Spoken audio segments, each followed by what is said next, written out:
So we got a ton of information today on the Veilguard from a BioWare Discord Q&A call where they were answering questions for about an hour and 15 minutes. I'm going to go over pretty much all of it in today's video, with chapter markers below, with combat being the final chapter marker, and I'm just going to have the gameplay reveal playing for visuals. Let's start right off with the world and quest category, I guess I'll call it. So the Lighthouse has been confirmed to be our headquarters type place, something similar to Skyhold in Dragon Age Inquisition. We're told that narratively it will serve a similar but also different purpose from Skyhold, so take that as you will. But the Lighthouse will have its own unique purposes and functions. Elements of the Lighthouse will change over time, and we'll be able to adjust some things, so we're not entirely sure what the levels of customization will be yet, but it's not going to be completely static. And over time, the Lighthouse, we are told, is going to start feeling very much like our home in the game. So as of now, I'm thinking of the Lighthouse as a Skyhold or like a party camp in Baldur's Gate 3, a place where you can get more information out of companions, probably romance companions there, and it's also probably a place that you'll go in between certain quests to get yourself organized and ready, and perhaps even do some crafting, although I'm not sure if crafting will be tied to the Lighthouse specifically. So BioWare did touch a little bit on crafting, but they were pretty vague about it, as it seems to be tied to the game's story in some way. And we are told that there's some mysterious entity that may be assisting us. Anyone got any theories on that? We are told that we'll be able to improve and customize our gear, but that it's different this time around. Now, I can't say for certain, but due to the overall more streamlined nature of the gameplay presentation, I wouldn't personally expect anything too crazy or in-depth here. I could be wrong though, but that's just something to consider. It is nice to know that something like this exists in the game though. On a similar subject, Transmog has been confirmed, and for those who may not know what that is, Transmog is basically a system in a game that allows players to change the appearance of their armor and outfits without affecting stats. Now, speaking on quests and what BioWare keeps referring to as missions, do note that this is not an open world game. It's not going to play like Inquisition does. It is going to offer handcrafted, mission-based quests. Everything in this game is meant to be relevant and story-focused, so no MMO-like quests such as endless fetch quests, etc. We, the player, will have the autonomy to engage in quests as we like, and there's going to be no grind out, this many gates before you progress type situations. We are told that some locations in this game will open up, and that we can go back to places that we previously visited to solve mysteries and do things such as side quests. Now, as someone who felt a little bummed out when I heard mission-based the first time a few days ago, as it made me think much more of an action adventure versus an in-depth RPG, the info of being able to go back certain places, some places opening up, and also being able to go back and do side quests, etc., that makes me a bit more hopeful here. As far as the world goes, most of the game takes place in northern Thedas, and we'll be starting off in the capital city of the Tevinter Imperium, Minrathous, but we'll also be going places outside of the Tevinter Imperium as well. I would actually think that since the game is more mission-based versus being open world, that should give BioWare more opportunities to allow us to visit a wider variety of places. Now, some locations in the world are said to change depending on decisions made in the game, so your decisions will not only impact the story itself, of course, and the characters around you, but also the actual world and the state of the world. And speaking of decisions, let's talk about how this game relates to the previous games, primarily Dragon Age Inquisition. So the Veilguard takes place roughly 10 years after the Trespasser DLC for Dragon Age Inquisition, and Solas has been basically working on his ritual to tear down the veil for the past decade or so, and we're entering into the picture basically right at the final chapter of this. Now, many fans will be pleased to know that it's the same writer for Solas as before. Now, someone asked the question of, is Solas bald? I guess they didn't see any of the game's marketing up to this point, but despite the question, it actually resulted in BioWare hinting that we might actually see Solas with hair, and I think they were kind of implying here that there may be some flashbacks to the past, which would be pretty cool. Also note that Scout Harding, the companion, is said to know a lot about Solas. If you played Dragon Age Inquisition, you would of course know that Solas and the Inquisitor, which was the player character, are very closely tied together, and we'll actually not only be seeing the Inquisitor in the game, but we'll also be able to customize the Inquisitor. So you can basically make your Inquisitor look like your Inquisitor from Dragon Age Inquisition if you so choose. Now, the Inquisitor will be a part of this game's story. And I like this a lot because seeing, you know, our previous character will give a really nice connection to the previous game.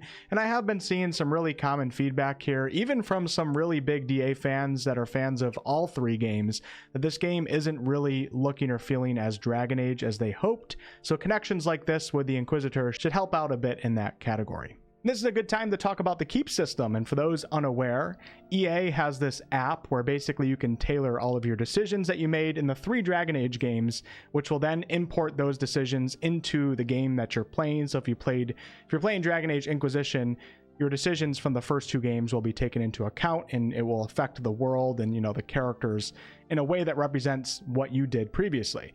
Well, the keep will not be actually something that you use for Dragon Age the Veilguard, but BioWare has implemented some sort of system into the character creator, which will not only serve as a refresher on critical events from the previous DA games, but it will also allow you to remake some of your decisions. It's said that this will be a very visual system, and it will use the tarot card system that we have seen in previous games. So yeah, it's not likely going to be nearly as in-depth as the keep system, but BioWare is definitely doing something here. There should be some very clear connections to the previous games and, of course, previous characters. This system is all in client, so in the game itself, you do not have to link to an EA account or anything like that. And this is a good time to mention that you will be able to play the Veilguard offline. There will be no microtransactions in this game and also no battle pass. Honestly, I'm a bit surprised here, you know, especially coming out of BioWare because they're owned by EA, but I guess give praise when praise is due. Now, with that said, we do have to wait a bit longer to learn more about the different additions that will be offered for this game. So yeah, it'll definitely be interesting to see how all of that is handled. As far as a photo mode for the game goes, BioWare says that they are actively looking into it right now.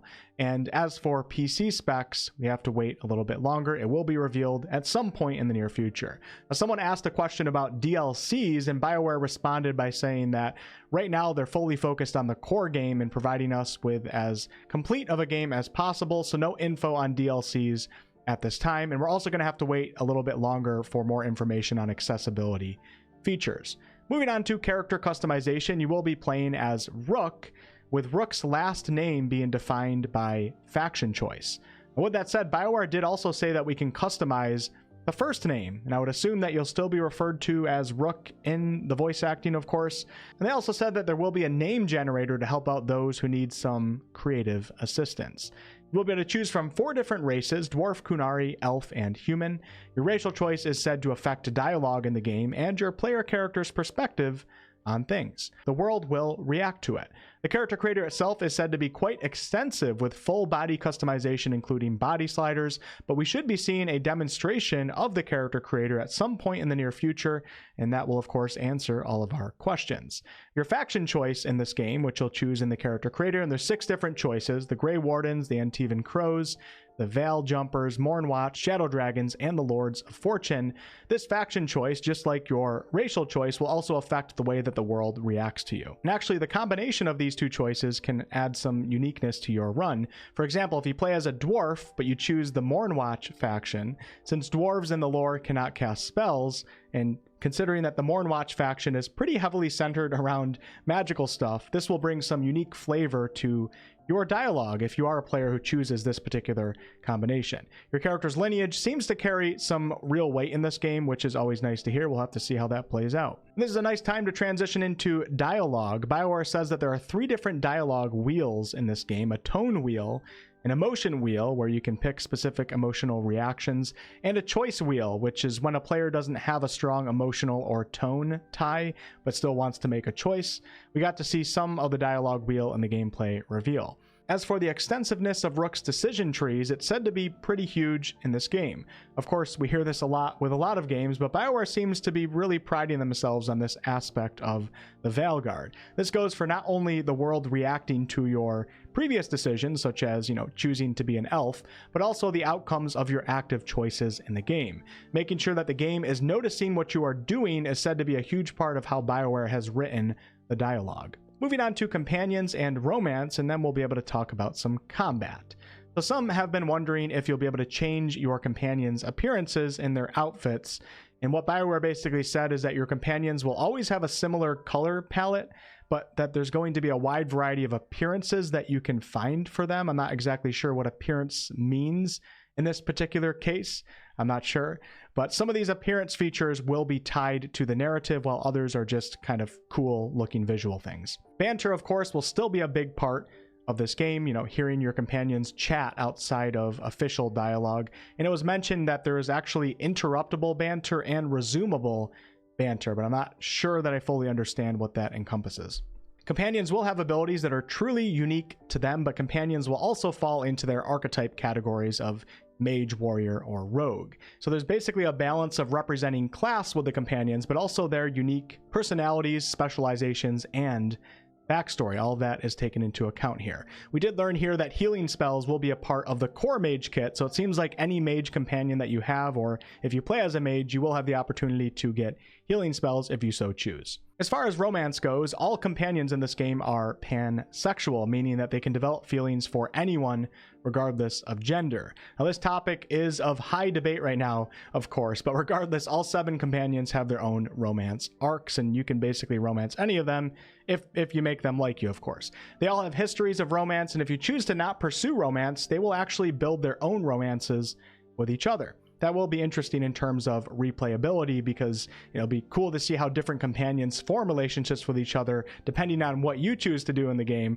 and how that plays out, and then doing it again in a different way. For anyone wondering, we will not be able to kiss Emmerich's skeleton companion Manfred, but BioWare also made it clear that they're not saying no to skeletons, so I don't know what that means, but yeah.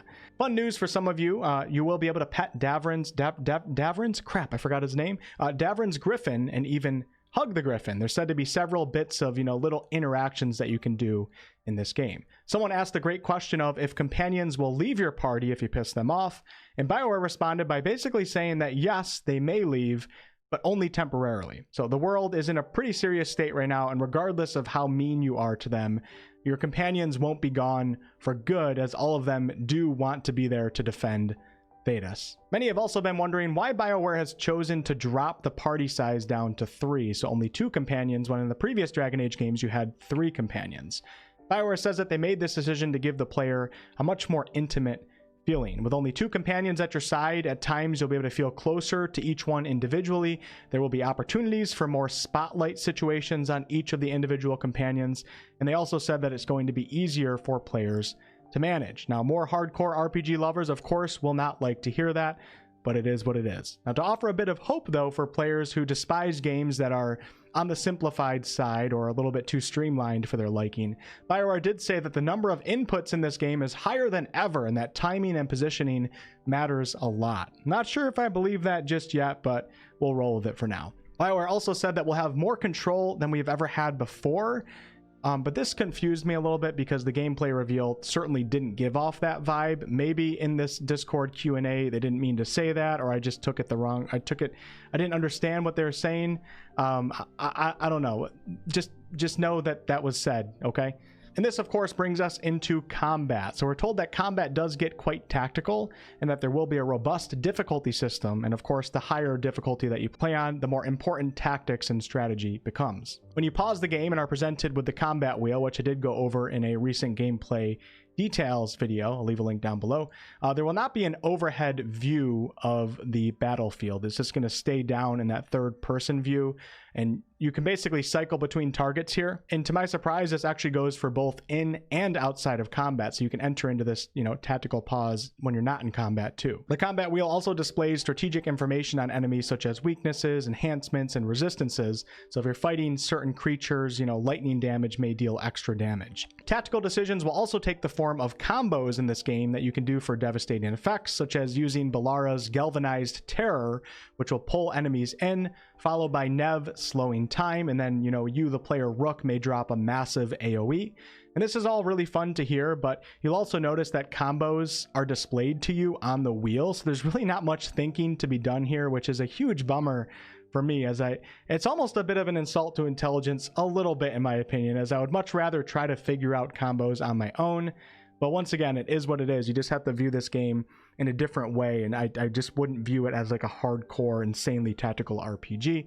What do you guys think about, all the combat things being displayed to you in the game telling you how to do it versus you trying things on your own. Also very important to note that although there is said to be a ton of abilities in this game, as you progress you'll get access to more, we are limited to only having 9 active at a time, which sounds okay, but then it also equates to only 3 abilities per character. So yeah, you can only have 3 abilities for Rook, your player character, at any given time. I'm not sure when you'll have the opportunity to swap abilities in and out because, you know, like I said, you'll have access to way more than 3 overall. I'm not sure if this swapping is going to be something that you do at the Lighthouse, you know, in between missions, or if you can do it at the start of a mission or what. We'll have to wait and see. Do note though that these are just your abilities. You're also going to, you know, have your regular attacks, your jump attacks, or dodge, and there's also going to be an ultimate ability associated with class specialization. And BioWare mentions something about types of items that can function like abilities as buffs and enhancements. And also you can direct which target companions will focus on. In combat, if you, the player character Rook, gets knocked out, you will have to reload and try again, but do note that BioWare did confirm that you can spec certain companions and progress them in certain ways to where some of them may actually be able to revive you. And to end the video, I'm going to rapid fire a few bits of other information. So dual wielding is rogue specific. Warriors will be sword and shield or two-handed. If you play Rook as a mage, it doesn't seem like you'll be able to do any blood magic as Rook. And BioWare says that there's very good reasons for that, but they are story related, so spoilers. Do note though that there is a necromancy specialization for mages, elemental specialization, and also you can be a combat mage, which does actually sound pretty cool. Fireball and Cone of Cold won't be coming back specifically, but there is going to be successors to these spells, and those 2 spells are Frost Nova and Meteor. And that's basically it. I think I went over pretty much everything from that Discord Q&A. If you missed my gameplay details video, I will leave a link down below in the video description. I really appreciate you guys watching, and be on the lookout for the start of a lore series at some point in the near future. Dragon Age lore is some of my favorite lore out there, and I would love to not only learn it more myself, but also share that with you guys in the form of some relaxing lore videos. Link to my Discord server is down below if you want to continue this Dragon Age discussion with a wonderful community, and I will catch you all on the next one.